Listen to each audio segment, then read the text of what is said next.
part of her skin here. Okay. The part along by the bottom is hard to tuck under her when she's laying on it at the same time.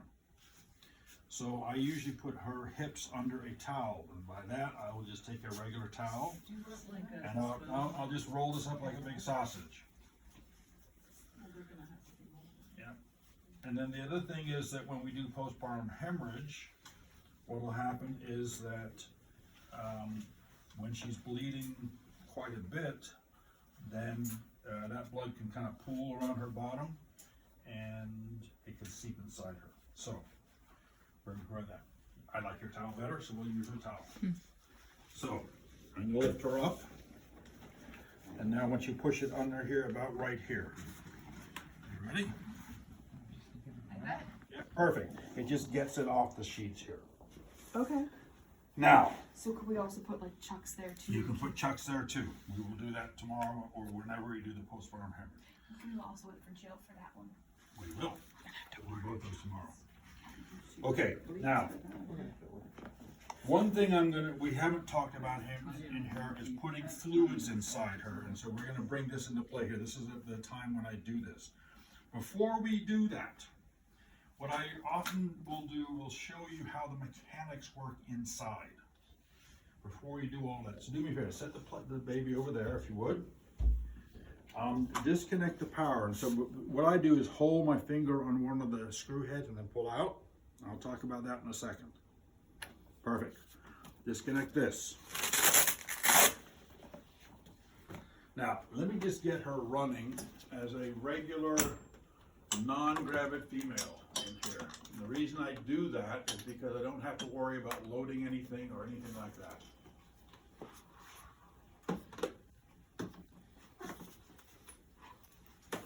Okay, so she's blinking and breathing. Now what we're going to do is we're going to sit her up. We're going to talk about some components in her. So just lift her up here, and she will actually support her weight. So put her hand back like this, and the other one back like that, and she will support her weight.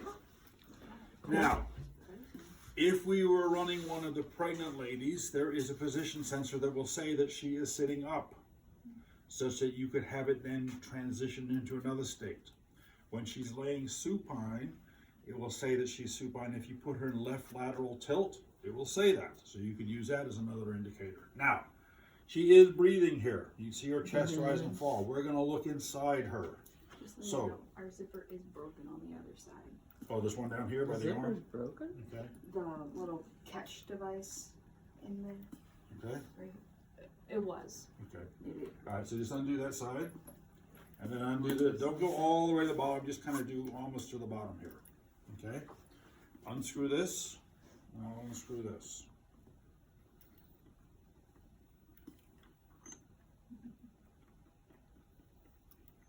Okay, I can go down there. Just lift this forward, and we'll take off her torso skin. Okay. So, It looks like ribs and everything. yeah, it's like the Terminator. Okay, so ribs in here. These speakers here are the heart speakers. The aortic, pulmonic, tricuspid, bicuspid. Okay. If you put your stethoscope over the appropriate location, you will change one of the sounds. So in the software, if I was up here under sounds and I wanted to set the heart sounds, the aortic, to a murmur, I could come in here and select a murmur, and now this speaker only, this one right here, would have a murmur to it. All the other ones would be normal. These two speakers here and here are the upper breath sounds, left and right respectively, and then here and here. Okay? No, sorry, here and here. So this is where on the outside, if you wanted to, you put sticky dots right over the speaker so the students know where to listen to. This is the sensor you're pushing on for the chest compressions. This is what registers when you're actually doing chest compressions. These contacts here and here, which the discs go to, this is where you shock it through, or you pace it through. And these contact points here, here, here, and here are where you hook up an EKG on her. Do you have like a defibrillator here? We do. With a Yeah, it's over It's next in to our her. old. Okay, well, I didn't mean to make her go get that right now, or ask her Oh, to get she's that right now. more than excited to go get it. Okay, all right, so drop the skin down here. Okay, on the back side, you see where she has speakers there. So you can auscultate the speakers. All can be controlled through the software. So you're saying to put marks on the skin, On the outside, yes. and how would we know when we're on each one of these? Well, it's not through for here? it's not for you to know, it's for the students to know. No, for us to put the stickers on, I'm saying. Oh, how do you know where they are? Right, I Just- mean, just once kind we of- put the Kind of skin listen on. and. Yeah, I just kind of like, so Just- what I would do, what I do is take a stethoscope Okay, so and just listen. Yeah. And then I locate identify, them. but you Okay. know now kind of where to listen to. Yeah. Okay, so just remember where the pictures are, and so that's where you can listen. So when you get the skin all on there, put the dots right over the best spot. And the bottom ones are about where these Yep, lights are. exactly. A little bit lower. Okay, that panel in the middle, that's where most of the electronics are. Almost all the electronics. Okay, all right. Let's bring it around that side. It'll be a little bit easier there if I could, because there's also lots of closer there. We're not going to shock her in this thing, but we're going to hook up the leads on her. So we have.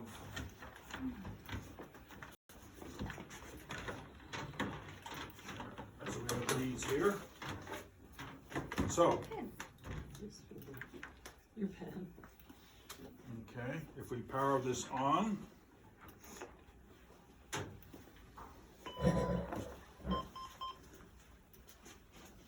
And we hook this up. Of course, this will be on her skin here. Mm. And now if you go to leads on here, instead of paddles. So we only have 3. Yep. So right now, by default, it's going to be on paddles. So I'm going to go to lead like 2 or 3 or whatever. So you should, if this is plugged in, I'm a patient. Why am I not getting anything here? Let's make sure that's contacted there. Interesting. Is that still, is it running? 'Cause Yeah, it's running saying up there it's because I can hear her. She's breathing. That's for baby monitor. Oh, Do we need So to this- give her a just but you with can't me? really see. If there's, It's not. you It- can't really see if she's, okay. All right, so let's see why we're not getting anything up here. Is your plug secure over by the machine, Brooke? Yep, this is plugged in. That plugged in. Yeah. Go ahead and unplug it again and plug it back in just to make sure. Let's try a different lead here. Yeah, I'm not getting anything there. Interesting. It should be picking this up. Let me make sure that You these wanna are take them all tight. off then? Should I put it on a human and see if Put it 'em works? back Sure they're on all again. tight. Maybe someone on the left one unplugged, I don't know.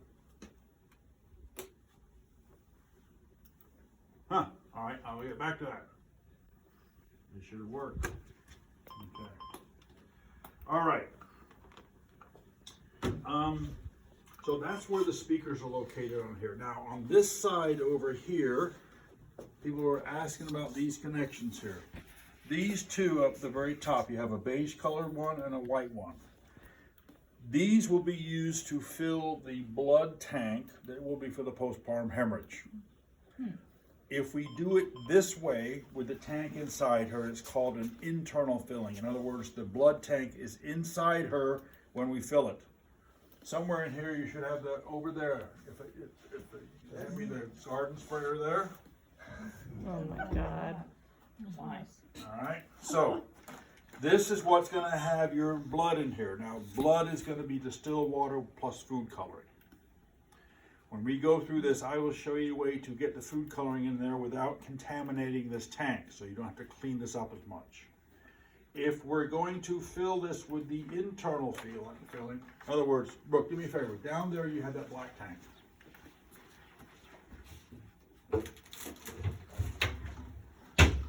This is the tank I'm talking about. This normally will sit inside her. Inside this tank is a bladder. That bladder will be filled with blood, fluid that comes from this tank. You do not want to unscrew this top of the white here because this is sealed in here, okay? So if I put the tank inside her and connect it up and then connect the garden sprayer to here to fill the tank, that's called an internal filling. I'm filling this up with it inside her. But it means I have to tie up the mannequin to do that. Hence we have this other device that bypasses this connections here.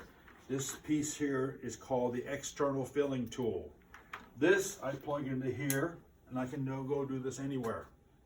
I pump the handle, it takes fluid from here and fills this up, okay?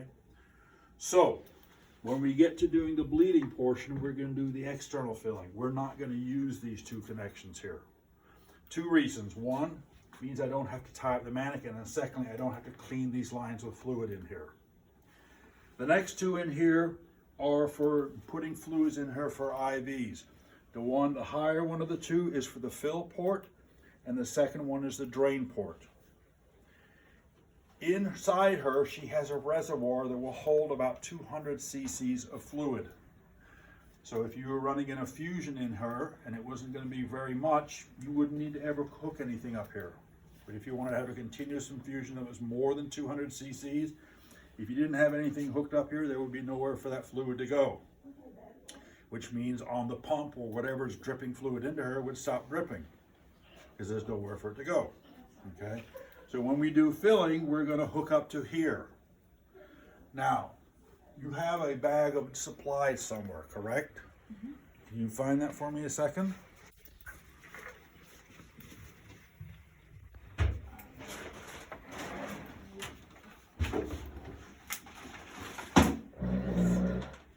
That's one of them, but there should be another one with some other supplies in here. Yes, that's the urine fill tool, this one, and there should be a short segment of tubing in here. Yep, perfect. Wonderful. Okay. So, and the reason I do it this way is you can see these, because when she lays down, it's really hard to see these connections. So when we're going to prime the fluid, which we'll do in a second, I'm going to take this tubing. The reason we have this tubing is because you can't really make this syringe hook up here. It just doesn't go. So what I'm going to do is I'm going to take this tubing and I'm going to attach to the fill port. Okay. Now, she has tubing in her left forearm, right forearm, on the dorsum of the hand on both sides. When I prime it, it's going to prime both sides. So the first thing I want to do is I want to make sure that there is no fluid in the vessels to start with. Excuse me. Specifically, I want to create a vacuum, because if I don't have a void of air, give a bit of water. I want to be a stray popcorn because I was caught in my mouth. I have a water bottle for you. Thank you. Are you filling her with what would be blood at this time? So for this, all you're going to use is food coloring. Okay. Okay, that's the only addition to the distilled water we want. Red for blood, and then you can have yellow for the urine. Okay. Is it just food coloring that you buy at the grocery store? It could be. Or is it some other kind? I will show you the bottle.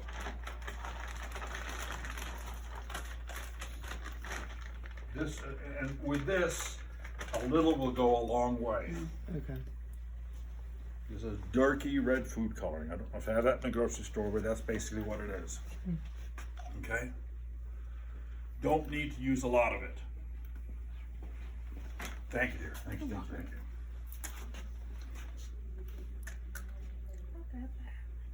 So it's distributed by a food company, so it must be food grade.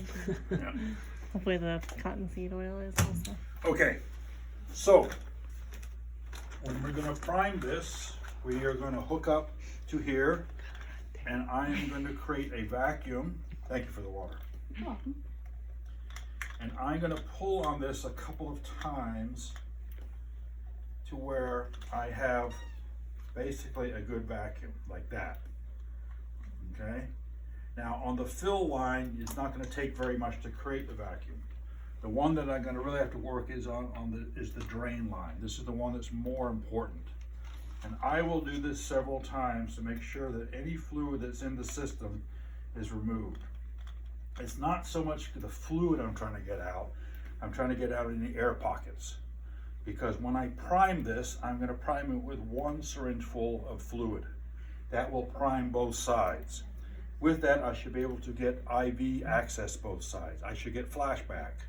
If I don't get flashback, it doesn't mean I didn't add enough fluid. It means that there was an airlock somewhere. So I will do this a couple times. I will hook up the plunger, I'll pull back until I start to create a vacuum. In other words, the plunger starts to recoil. What this is doing is pulling all the air in our system out of here. And if you do this about 5 or 6 times, you will pretty well ensure that all the air is gone and your priming will be successful. So that's 3. You can see how the plunger is retracting a little bit in here. So when she's full, it's like 300 cc's or so? Yeah, so they are yes, she holds about 300 cc's, but that isn't accessed until the reservoir is needed, until the internal tubing is filled up, but then it starts to go into those bags. Okay. So we'll do one more, and I think this should do a good job. This is what you would do if you went through the priming process and you couldn't get any fluid return or flashback. I would come back in here, I would reprime, pull back all the fluid I put in, create a vacuum and make sure it works. We'll do that in a second. The next 2 connections, the one down here with the little nipple on it, this is for an exhaust for the compressor. This is where you are going to hook this tubing that's called the plenum drain or condensation drain. Every compressor, part of the process of making air under pressure or oxygen under pressure, you oftentimes in so doing will create moisture, fluid that needs to be drained. So in the user guide, it'll say after about 40 hours of use, you need to put this up to, so what you'll do is you power her on, you won't start a scenario, you'll wait till the compressor energizes. In other words, you'll hear it come on, it'll kind of rumble, and then it cuts off. Then you will, when she's laying flat, you'll have her there. You will have the open end into a bucket or a cup, and then you will hook up the other one. You power her down, hook this up to here, and then it drains all the air out and any condensation. Probably the first couple of times, you won't see anything come out. It's not like there's going to be a gallon of water. Maybe a drop or 2. Maybe you do it a couple times, you don't see anything, then you forget about it, and you say, oh, I haven't done the condensation in a while, let me do it, and then you might get a bit more.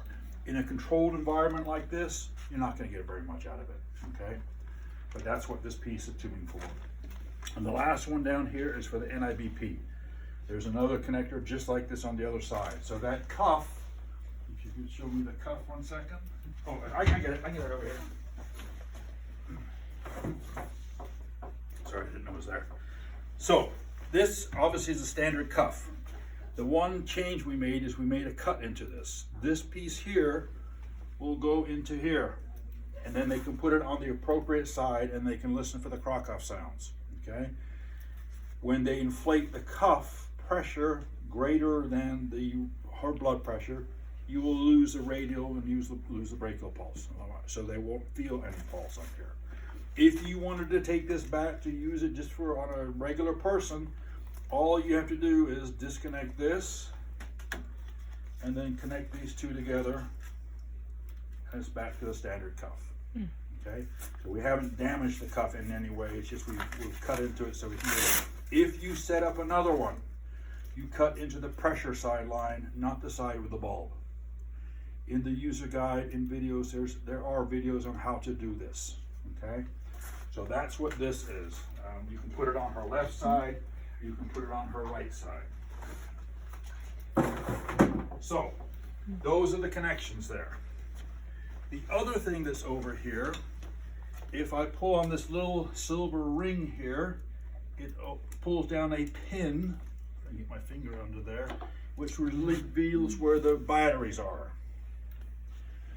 You shouldn't have to access these. However, if you go into the user guide, it talks about storage, long-term, several months versus short-term, less than several months, 2 months to be exact. If you're gonna say have her power down for the summer or any period of time, or lengthy period of time, it'll probably tell you you wanna recharge these all the way and then periodically charge them because they'll slowly trickle drain. And if they go down to 0, you may not be able to actually power her back up without having to call us about how to do that, okay? I will talk about that in the user guide. Sometimes it may tell you to pull the battery out and reseat it.